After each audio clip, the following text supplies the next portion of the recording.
Le pensophone. Écoutez, il y a tant à voir. Histoire des idées, les inégalités.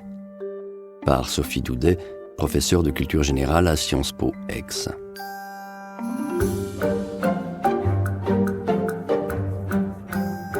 Épisode 1.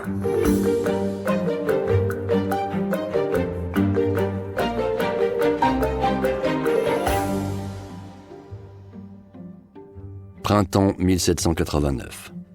Une gravure circule à Paris qui résume la situation politique et sociale du royaume à la veille de la tenue des États généraux.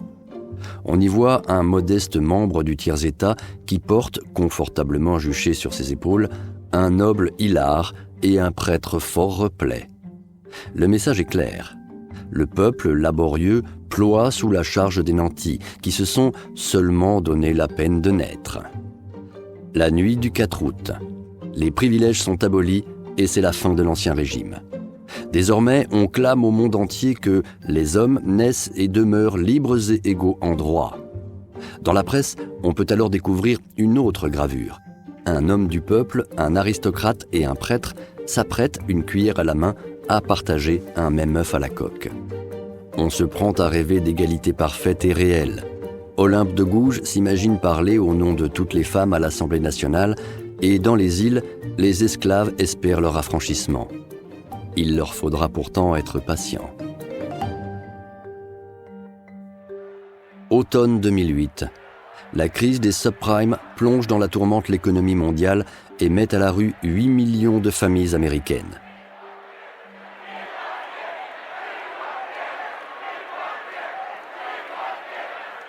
Par la suite, indignés espagnols, occupants de Wall Street et militants de Nuit debout se réunissent sous la même bannière « Nous sommes les 99%», expression popularisée par le prix Nobel d'économie Joseph Stiglitz. Le 1% le plus riche de la population mondiale possède en effet plus que les 99% restants. En 2007, soit à la veille de la crise, poursuit Stiglitz, le revenu des plus riches des riches, que le journaliste Robert Frank désigne comme formant la nation virtuelle du Richistan, représentait 2220 fois le revenu moyen des 90% inférieurs. 10 ans plus tard, le magazine Forbes dénombre 2043 milliardaires dans le monde. En 2018, ils sont 165 de plus, tandis que 800 millions d'individus vivent toujours avec moins de $2 par jour.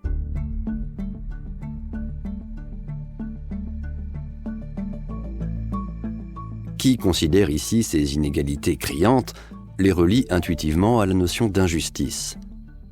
Ce n'est pourtant pas toujours le cas.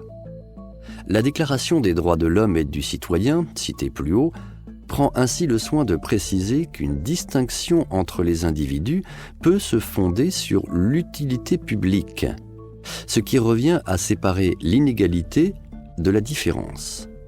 La première est étymologiquement ce qui n'est pas égal, aequalis en latin, que ce soit en nature, en quantité, en qualité ou en valeur.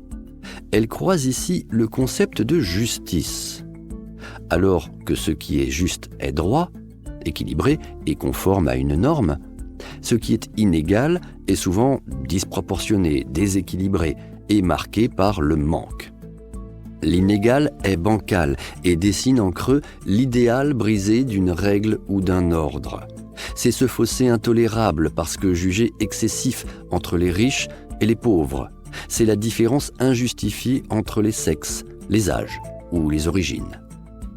Cependant, même si elle est souvent dénoncée et combattue, l'inégalité semble être en pratique la règle plutôt que l'exception, précisément parce que nous sommes tous différents et que les tentatives de mise en place de l'égalité absolue entre les hommes se sont à la fois soldées par la résistance du réel et de terribles dérives totalitaires.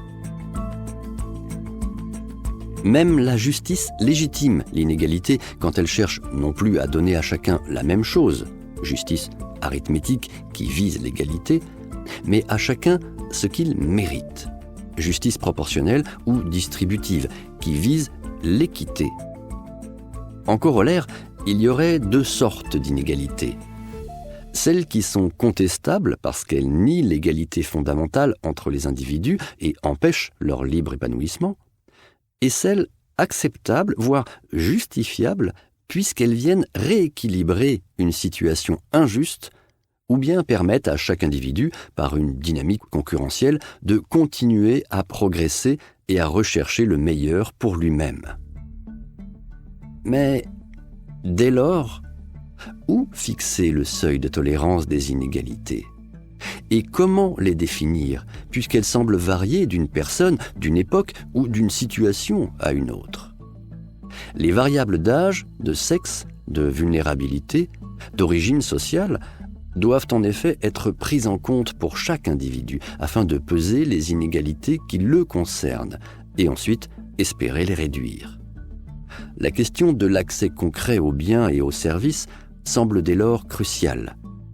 Il y a ainsi inégalité, explique l'Observatoire des inégalités, quand une personne ou un groupe détient des ressources, exerce des pratiques ou a accès à des biens et services socialement hiérarchisés. Enfin, la complexité de l'appréhension des inégalités se heurte à leur accentuation et à leur diversification contemporaine.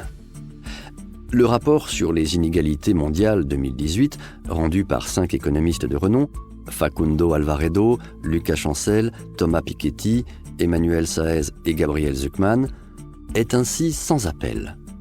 Les inégalités ont fortement augmenté depuis les années 80 en Amérique du Nord, en Chine, en Inde et en Russie, tandis qu'elles stagnent à un très haut niveau au Moyen-Orient, en Afrique subsaharienne et en Amérique du Sud. L'augmentation est moins forte en Europe, en raison de l'intervention de l'État-providence, mais les chercheurs font le constat de la fin du règne égalitariste post-45. Partout, la richesse privée croît et la richesse publique stagne ou diminue. Si les effets de la mondialisation sont très divers d'un pays à l'autre, l'écart entre les plus riches et les plus pauvres ne cesse de se creuser, en raison notamment de l'essor des nouvelles technologies qui reconfigurent le marché du travail, de l'affaiblissement des syndicats et de la financiarisation de l'économie. L'enjeu, concluent les auteurs du rapport, n'est pas seulement économique ou même social. Il est avant tout politique. Le lourd prix à payer de l'inégalité risque d'être celui de la dissolution du vivre ensemble.